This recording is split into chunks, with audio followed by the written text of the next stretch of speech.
Selamat datang di channel West Papua. Ikuti channel ini agar Anda dapat update terbaru dari kami. Selamat pagi kepada semua pejuang Papua Merdeka, baik yang berjuang di organisasi sipil dan juga saya militer Komando Nasional TPNPP di 24 Kodam, 34 Kodam di seluruh tanah Papua, dan juga kepada diplomat dan pendukung Papua Merdeka, penasihat hukum semuanya. Hari ini tanggal 24 Mei tahun 2022, saya Sibi Sambo, juru bicara Komnas TPNPP OPM, mau sampaikan informasi kebenaran. Kebenaran itu adalah firman. Firman adalah kebenaran.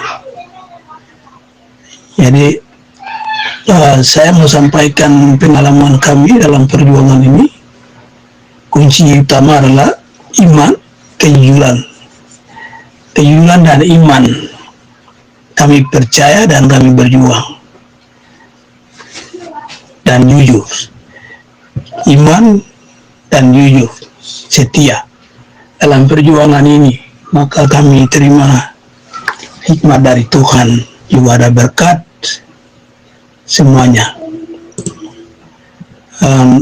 Apa yang kami alami, saya perlu sampaikan supaya semua pejuang perlu ketahuinya, yaitu terkait banyak hal yang kami alami. Tapi ini terakhir mungkin dua hal yang saya perlu sampaikan supaya ada pelajaran untuk kami semua.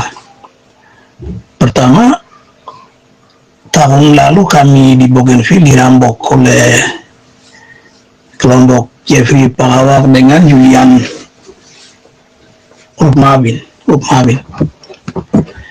Kami kecewa dan pulang. Tempat saya kerja, saya biasa berdoa begini. Tuhan, kami baik kepada mereka, tapi mereka jahat terhadap kami. Oleh karena itu, hamba menserahkan semua ini ke dalam tanganmu, karena engkau firman mengatakan bahwa pembalasan itu adalah hakku, itu adalah hak Tuhan. Saya biasa berdoa begitu. Dan akhirnya apa yang terjadi? Julian Urmabin dengan labuk mereka ditangkap dengan senjata yang mereka bawa dari hasil uang rampasan 44.000 kina, itu 200 juta itu, dan sekarang mereka masih di tahanan. Itu pengalaman kami. Lalu pejuang dari Kodam Ngalung Bubel dari sini, mereka bilang, kakak sebenarnya bisa bawa masuk.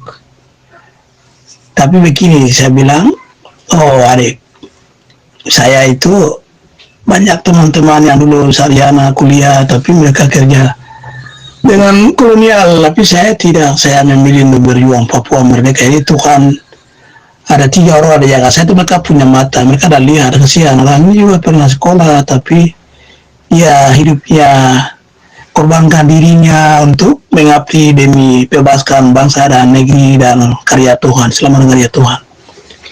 Oleh karena itu, saya tidak akan pergi membunuh teman-teman atau melapor TNI Polri untuk tangkap, tapi 3 orang ini yang akan bawa orang-orang Anda ke musuh. 3 orang ini akan serahkan Anda kepada musuh.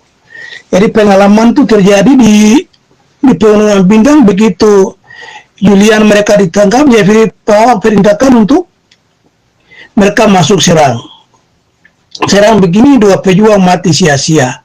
Saya sudah sampaikan, kamu harus minta maaf ke saya dulu baru perang lagi, tidak nanti kena hukuman. Itu sudah terjadi, fakta. Setelah itu bulan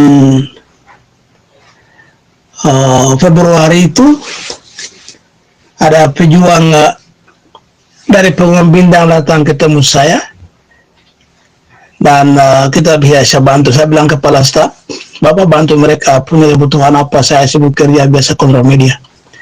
kita kerja dan mereka bilang secara simbolis kami minta maaf, taruh uang perma. Lalu saya berdoa, saya bilang pergi perang nanti kamu menang. Saya sudah mengaku, cabut semua pernyataan saya. Mereka pergi serang, menangkan, tembak 2 polisi itu, tentara. Oke, setelah itu kemarin lagi mereka menang 2 lagi, bulan kemarin. Itu pengalaman pertama. Jadi saya tidak akan balas, tapi saya akan berdoa, dan siapapun yang lawan, yang menghina kami itu akan kena hukuman sendiri, karena 3 orang ini akan kejar mereka, bukan saya. Begitu. Jadi itu yang perlu pejuang ketahui. Oke, itu pertama. Yang kedua, tanggal 13 Mei itu kita ada masalah keluarga dengan istri saya. Jadi istri saya pukul Kunditi itu kakaknya Kalita. Lalu saya kejar dia, ibu mari kau tanggung jawabkan, kenapa kau pukul dia? Tapi tidak, dia berteriak bilang, saya mau bunuh saya. Dia tipu-tipu, dia pergi ke keluarga Bapak Bill, Yalikwen, lalu dia anak-anak ini langsung mereka keluar mau bunuh saya. Mereka bilang, yang satu Kingsian ini dia bilang, lu si mem, bami kili mem, itu maksudnya kasih saya bunuh dia. Lalu dia datang taruh parang 2 kali, parang panjang di sini punya itu bahaya. Jadi saya hampir mati tempat mereka potong saya. Tapi kepala staf Bapak Triano 1 dia saksi, dan dia juga yang parang 2 itu diamankan. Setelah itu tidak puas lagi bahwa rantai sensor pukul saya sampai 5 hari saya tidak bisa tidur. Saya balik muka saya, tidur muka di bawah karena di belakang ini luka semua 1 minggu. Jadi malam itu juga saya mau keluar, saya kasih Livingston tahu bahasa Indonesia. Jadi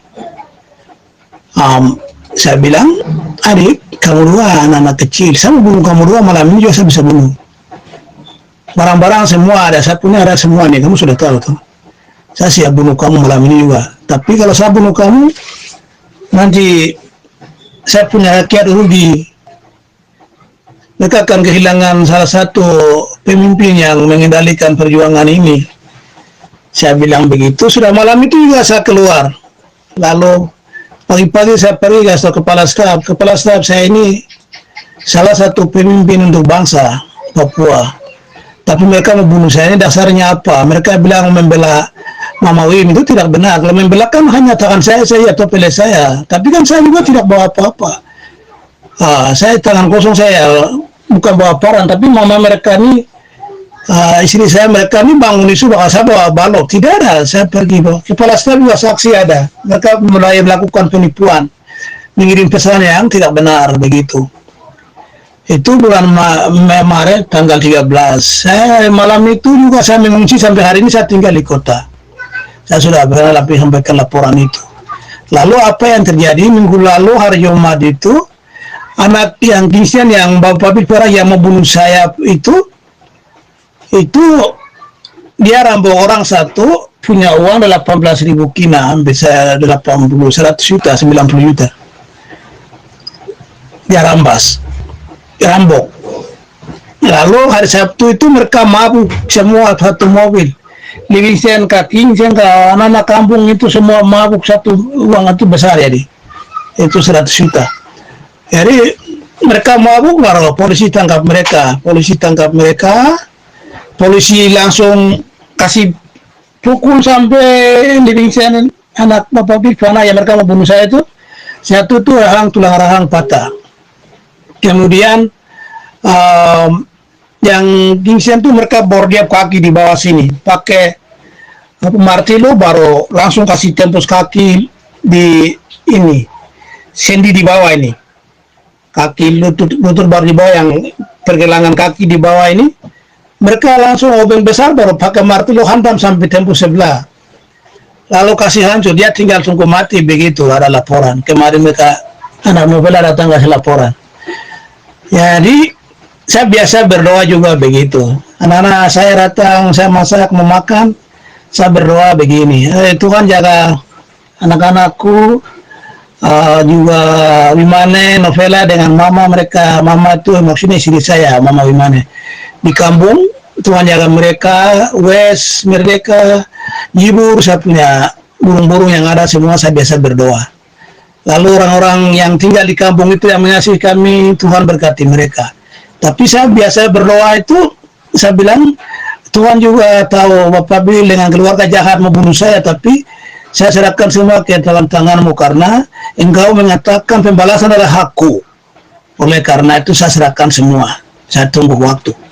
Begini apa yang terjadi sekarang, anaknya yang membunuh saya itu masih di tahanan di Wiwek, Polda Wiwek, tapi sakit hampir mati begitu katanya. Saya bilang mereka datang kasih laporan, saya bilang ya bagus, itu bagus.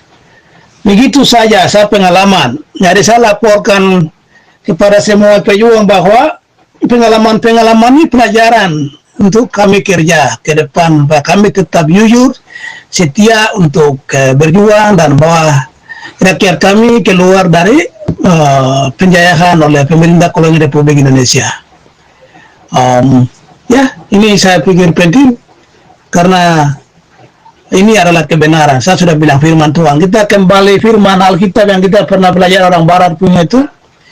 Bilang nabi-nabi orang Barat ke orang Musa ke Daud ke apa semua itu sudah, itu maksudnya mereka orang yang bicara ke orang yang punya hati kudus, hati ini suci, jadi tidak biasa benci orang lain. Ya begitu, orang-orang itu yang diberkati Tuhan dan tiga orang itu, orang Tuhan, orang alam, orang itu dengar doa-doa mereka. Jadi mereka orang-orang pemimpin ini, nabi-nabi ini ada kesalahan juga, tapi Tuhan tidak akan menghukum mereka dengan kesalahan-kesalahan kecil. Itu ada kesalahan kecil, Tuhan bisa ampuni mereka. Tapi karena mereka, Tuhan pikir mereka orang penting untuk bebaskan bangsa, misalnya Israel dari Mesir. Begitu. Semua pejuang dan rakyat bangsa Papua yang terhormat, saya mau sampaikan pengalaman ini supaya kami tetap setia dan berjuang terus bahwa keluar bangsa ini segera. Terima kasih atas dukungan dan kerjasama yang baik. Wah.